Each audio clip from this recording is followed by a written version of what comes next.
What would my life look like today before the trauma began? What would my life look like today before the PTSD began?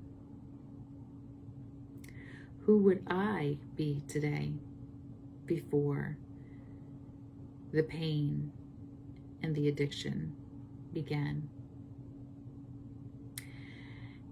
And you know, one of the things that I try to encourage my clients with in telling them is this thing about, if you go back in your life and you change just one thing, whether it's good or bad, it really does change the person who you are today. And, you know, it got me thinking about this, one of my favorite movies. It's called It's a Wonderful Life. And in the movie, the main character is George Bailey. And George Bailey is going through a hard and difficult time in his life. So bad that he actually wishes that he had never been born. And so the rest of the movie takes place around George Bailey never had been born. And we see not only would it affect his life, George Bailey, because he was never born, but how it affected everyone around him in his life, that his life impacted. And that really is true of all of us today. You know, if we just change one thing, one experience, one heartache, one pain, one hard thing, one good thing, it changes the whole trajectory of our life. And I just wanted to do a little reading, and it's called Staying Present. It says, when we learn to be in the moment and to be present in our bodies, we learn that our thoughts can end.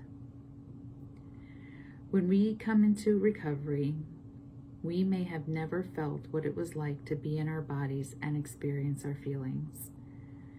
We may have had extreme emotion, but we didn't know how to feel our feelings. The sense of panic and dread that often washed over us seems so familiar that we may not have noticed what it was.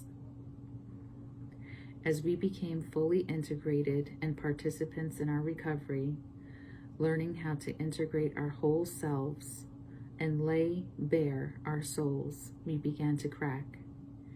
Sometimes this was painful, but we knew we didn't have to go through the pain alone.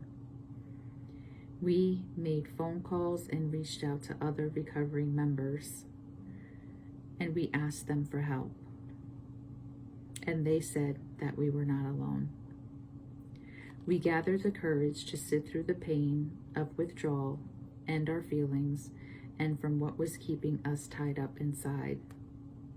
Maybe for most of us, for the first time, we felt the shame and the abandonment from our childhood, like they were ticking time bombs inside of us.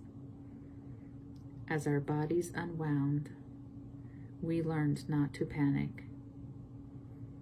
We gained trust in ourselves and a higher power. We moved out of the pain of our past and the mental and physical lethargy that may have held us down. We accepted that we weren't perfect and that life got better. We became authentic in our words and in our actions. On this day, I will not travel this journey alone. When I need help, I know that I can ask my fellow members in recovery and my higher power. And I just love that.